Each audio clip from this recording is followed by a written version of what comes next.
Allan Robertson of St. Andrews died in 1859, 1 year before the first Open Championship. He is widely regarded as the first full-time golf professional. Robertson had two sources of income.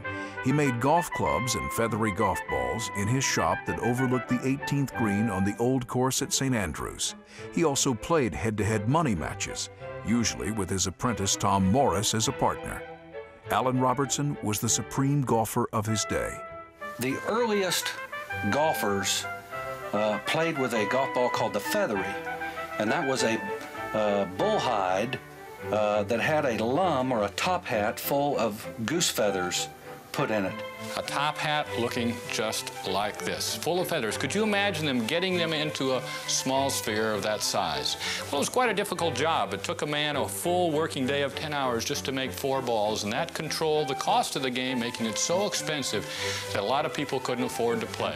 And what they did is they wet the goose feathers, stuck them wet inside the golf ball, turned the bullhide inside out that was sewn, and as the feathers dried out, they expanded, and the bullhide, when it dried out, contracted, making a very hard golf ball.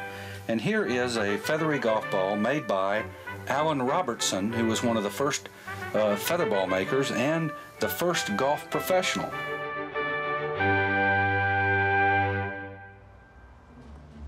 Ladies and gentlemen, accepting on behalf of Allan Robertson, please welcome a former Secretary of the R&A and World Golf Hall of Fame member, Sir Michael Bonallack.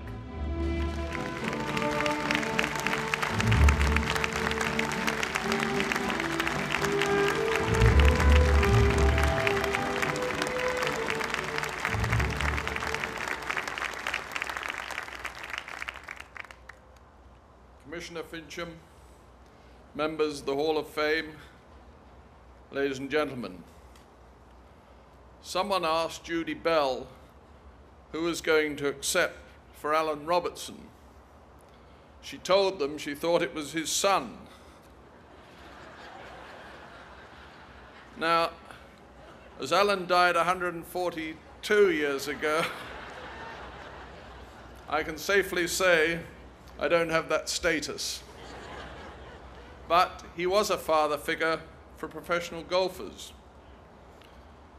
And he'd have been pleased and extremely proud of where professional golf has got to today. He was a great player whose swing was likened to Harry Vardon's. And as you know, he was the first man to break 80 on the old course. He died at the age of 44.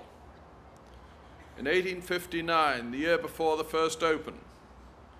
And had he lived, he would probably almost certainly have won it, as he was never beaten in a singles challenge match for money. And he and Tom Morris, who worked for him, never lost as a team. He was a very proud man. He made beautiful golf clubs and the finest feathery golf balls you could buy, which he actually made in his kitchen. And he sacked Tom Morris because he heard that Tom had been playing with the new gutty ball.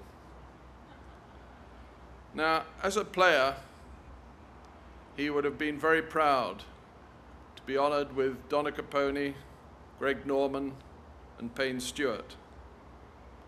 As a club and ball maker, he'd have been equally proud to be associated with Karsten Solheim. And as a golfer and a man who loved the game, he, as we all are, would have been honored and thrilled to share the evening with a long-standing and very dear friend of my wife and myself, and one who's done so much for the game, Judy Bell. Allan Robertson was a St. Andrean, and on behalf of the people of the town that he loves so much, I'm pleased to accept this very well-deserved honor that you have paid him. Thank you very much.